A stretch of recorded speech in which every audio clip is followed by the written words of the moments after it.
What's good, y'all? This is the 420 Goonie, just chilling here on Slate Night, and I have a DVD review right here. This is for TNA Sacrifice 2007. A great show right here. I would highly recommend this. As some of you may know, I used to have a pretty mean DVD collection, and a little over a year ago I sold almost all of them.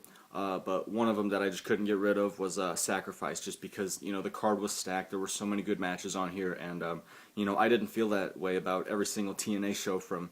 Well, I guess I don't feel like that about a lot of pay-per-views from a lot of companies, but something that I'm able to say about this show that I can't say about a lot of pay-per-views in this world is that there are a good amount of good matches on here, and so yeah, let's just get right down to it.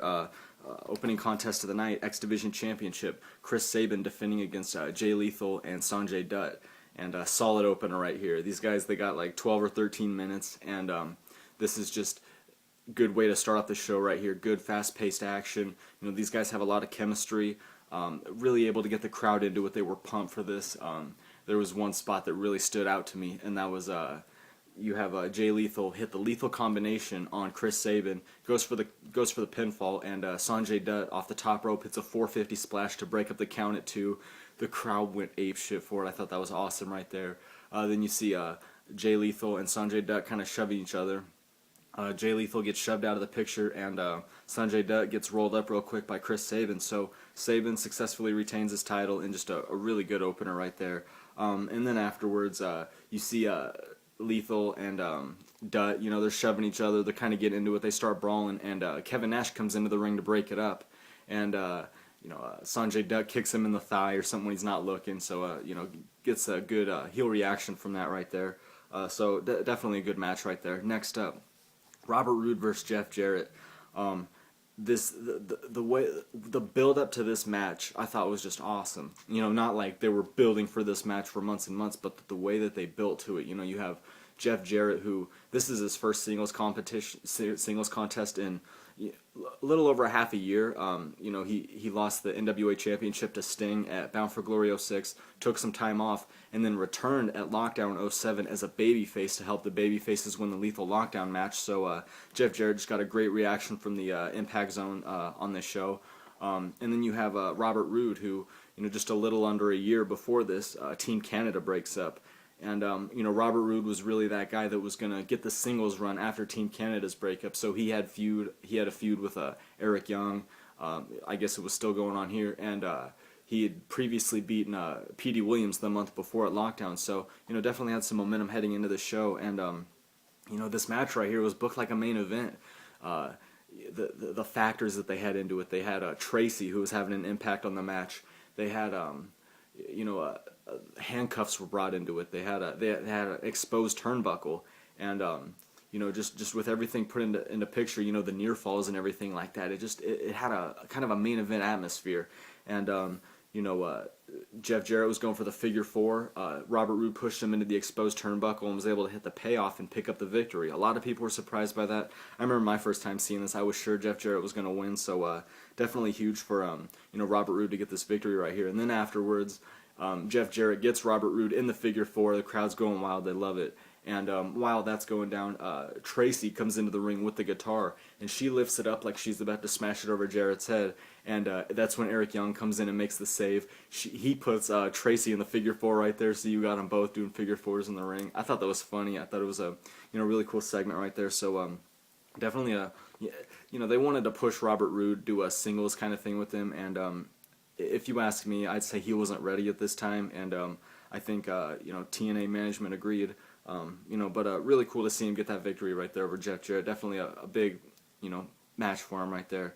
Next up, Rhino taking on Christopher Daniels. Now, I wasn't a big fan of this match. I guess you can just imagine on paper, Rhino, this big 280-pound guy taking on Daniels, who, he's more of an X Division star. So, I don't think they had a lot of chemistry. I don't think they clicked too well. Daniels came out to the ring in a Sting mask with a baseball bat, and this was kind of laying a little foundation, setting up for his match with Sting the following month at Slammiversary. But I'm not going to get into that. But I just didn't feel like they clicked too well. The match just didn't really excite me too much. The way it ended was Daniels was on the outside by the apron. Rhino comes over to bring him back into the ring.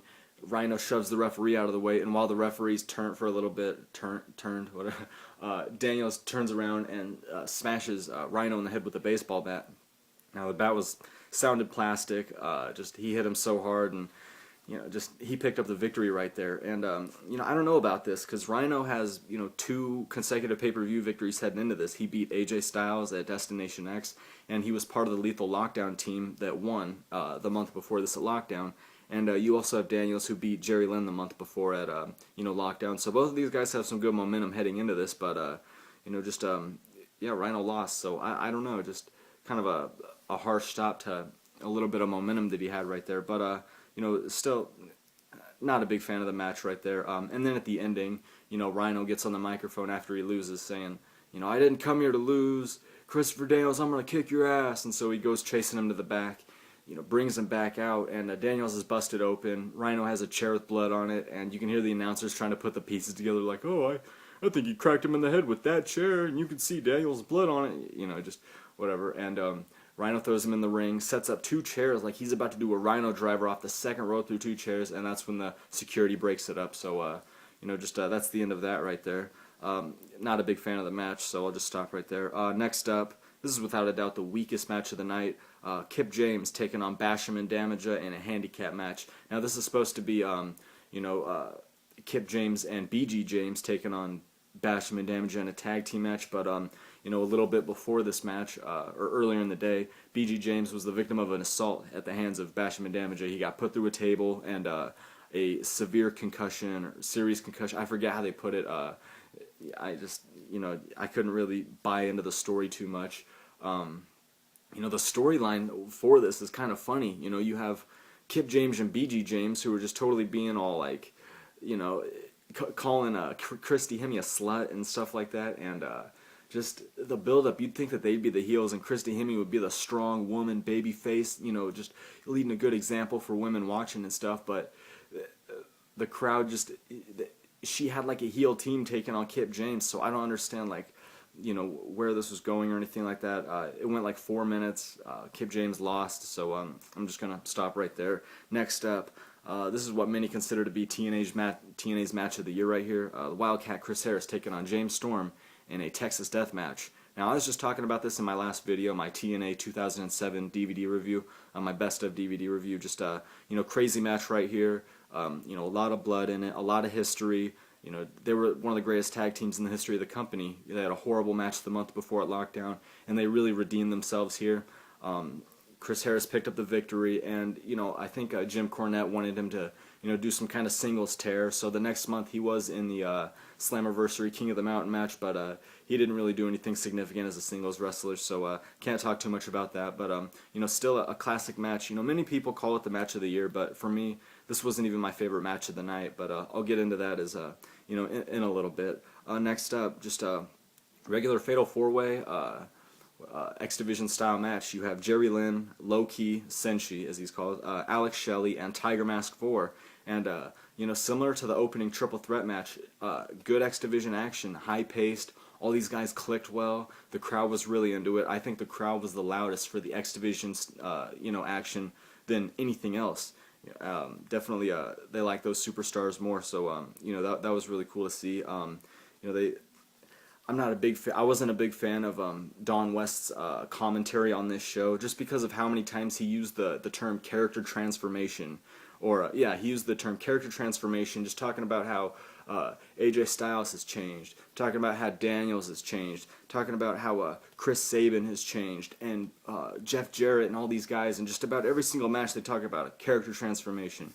So not a big fan of Don West commentary, but I got to give him credit for this one part. The ending of the match, the way the match ended was, Alex Shelley hits a Frankensteiner on Jerry Lynn off the, top rope, whatever, and, goes for like a pinning combination, and Jerry Lynn, takes the momentum and turns it into the pin to get the pin over Alex Shelley right there. And the way Don West said it was, how Jerry Lynn is a pioneer, and how he's been doing this for so much longer, and so he knew that he could just take the Frankensteiner and let the momentum roll so he could get the victory. And I really liked how they put that together with a pioneer against kind of a newer guy with Jerry Lynn and Alex Shelley. So I like how they did that right there. Really good match. All these guys impressed me, so good stuff right there. Next up, the tag team titles up for grabs. Team 3D defending against Latin American Exchange and Scott Steiner, Tyson Tomko. Now, just the month before this at Lockdown, the Dudleys fulfilled their legacy. They became 20-time tag team champions. This is winning the NWA tag team titles. So they had already been ECW tag champs, WWF tag champs, and WCW tag champs. And so the narrator in the build package talks about how they've held every major tag team title. So that's a huge thing for any tag team right here. Just the match. It kind of had a slow start, but then it really picked up, and then next thing you know, all the guys were getting involved, and just it wasn't as much about the tagging as it was just people coming in and running in, and just all kinds of action going down. The Dudley boys, they do their get the table. He pushes Devon, looks at the crowd. 1, 2. He does the. I hated when Team 3D did the countdown in TNA. I liked it more in WWF when they just naturally have the crowd do it, but as soon as they said that and headed out to go grab the tables, the crowd started chanting "same old shit, same old shit." I thought that was funny. So if anybody needed a character transformation in TNA at this time, it was the Dudley boys. I'm just joking right there. Throughout the night, you hear in promos about Scott Steiner and Tyson Tomko's. They have problems with each other. They're not exactly a cohesive unit. I thought it was funny. Tyson Tomko, he's like, how am I supposed to talk to this guy? How do you hold a conversation with a guy that thinks that the Germans bombed Pearl Harbor? I thought that was funny right there. The crowd, they really liked LAX. They liked them more than Team 3D. That was clear. Team 3D didn't win Tag Team of the Year. I don't think they were as over as, TNA management might have hoped that they'd be, but, still big right there. And at the end, Tyson Tomko's going to, hit someone that Scott Steiner was holding up, but they got out of the way. Tyson Tomko ending up hitting Scott Steiner, and he turned around and got hit by the 3D. So Team 3D successfully retains their championships. It was an alright match, nothing too crazy. Don't go out of your way to see it, but it was cool to see it pick up throughout. Starting slow and then picking its way up. So I thought that was cool right there. Next up, this is what I consider to be the match of the night right here. Samoa Joe going one-on-one with AJ Styles. Now, I loved everything about this, from the build package to the match itself, the action. Where it was on the card. Second to last match right here after the tag team titles and everything. After a Jeff Jarrett match, I think that's kick-ass right there. The way it ended, everything about it. So, you have the build package where, let's say like the Robert Roode, Jeff Jarrett build package. They would be you'd hear the narrator, you'd hear commentators, you would hear voices. Building up for the moment and the match and everything like that. The Joe and AJ, it was nothing but music and footage. And, this is the time in TNA where they're doing, like, stories, where they have some stupid storylines. They have some alright ones, they have some good ones, but this right here, in the midst of all these crazy Jim Cornette stories and their fucking mascot and all this stuff, you have two great wrestlers just being highly competitive, and this is their build-up. Wrestling. And it was just awesome to see. The match was solid. These guys always put on a good one-on-one match. They talked about that on commentary. When you're going to get Joe and AJ in the same match, one-on-one, you're going to get a great match. And, this is when AJ Styles was a heel. And something that he was notorious for doing around this time was faking an injury. He'll like clutch his arm or his leg or something like that on the outside and get the ref to go check him out and, give him a little bit of a timeout. And he would use it to his advantage to, get the upper hand in a match or something like that. And so Samoa Joe goes spilling to the outside and immediately starts clutching his knee. And the referee goes to the outside checking him out, giving him a second. And so Samoa Joe goes into the ring. And AJ starts going for him, starts fighting for him. Samoa Joe kicks him into the corner. Joe goes to the other side of the ring like he's about to run, from coast to coast and possibly deliver a high knee or something like that. I don't know. And as he's running, he falls and just buckles and starts clutching his knee again. And AJ's looking at him like, he's messed up. I got him here. So Joe's laying in the middle of the ring, clutching his knee. AJ Styles goes to the top rope to hit his spinal tap. And Joe moves right out of the way, stands up, kind of brushes himself off right here, and the crowd loved it. AJ totally bought into it, and AJ, he's just like, "What? You got me? What the hell?" AJ went for like a big kick. Joe turned it around into like a sleeper, turned that into a Kikina clutch, and a Kikina clutch suplex. He had him up, flipped him back onto his head. awesome way to end the match right there. You know, Joe didn't finish it with the choke out. He didn't finish it with the muscle buster.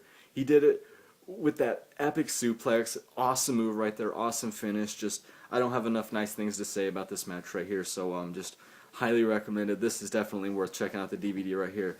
Next up, the main event, Christian defending the NWA Championship against Sting and Kurt Angle. Now, you know, triple threat matches, and a lot of them what you'll see is something like one guy gets taken out, and then you'll see two guys fighting. You know, I'm not going to give examples or anything, but you know what I mean. Kurt Angle hits an angle slam to Sting on the rampway on the outside, so he's taken out of the match for a little bit, so him and Christian start going at it. Kurt Angle hits 8 consecutive German suplexes, holding on the whole time. It was just awesome. I don't think I've ever seen as many as 8 before, so I thought that was really cool right there. You know, another cool spot right here that actually involved all 3 men. You have Christian up on the top rope. He gets racked, so he's sitting up on the top turnbuckle, and he's leaning over, so like, you know, his face is like kind of leaned down on the turnbuckle. Kurt Angle, excuse me, Kurt Angle goes and, you know, gets thrown into the corner, so it's him and Christian that are stuck in the corner. Sting comes up and hits a stinger splash and, you know, kind of takes out both of them, so I thought that was, you know, really cool right there. The ending, oh, actually, check this out. You know, Christian, I think, was going for a, no, okay. Well, there was a pinfall in the ring.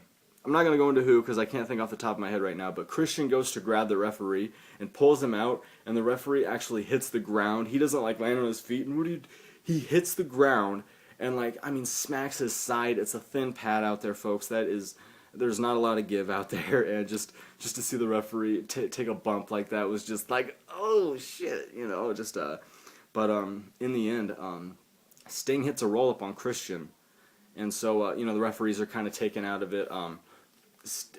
One of the referees get into it, you know, to start doing the count, and Kurt Angle has an ankle lock on Sting while Sting has a roll-up on Christian. So you have one referee counting the roll-up and another referee seeing Sting tap out from the ankle lock.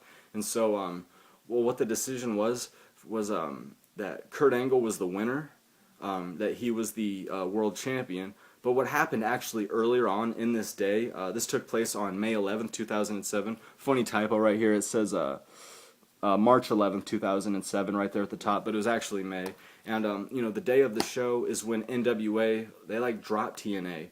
The NWA title, the NWA tag team titles were really not official, so Kurt Angle's win was later, I don't know what the term, if it was reversed or if it was just revoked or whatever, but Kurt Angle was not considered the NWA champion after this, and I think the title just went vacant, and you know, the next month at Slammiversary they would have the King of the Mountain match to crown the first ever TNA World Heavyweight Champion. You know, if you want to go check out that match or check out my review, you know, definitely go check that out. But yeah, so that ends the show right here. Really kick-ass show right here. I can't say that about, you know, every pay-per-view, but this right here has a lot of good matches on it, you know, good segments and stuff like that. So highly recommended. Go check this out. Thanks for watching, y'all. Peace out.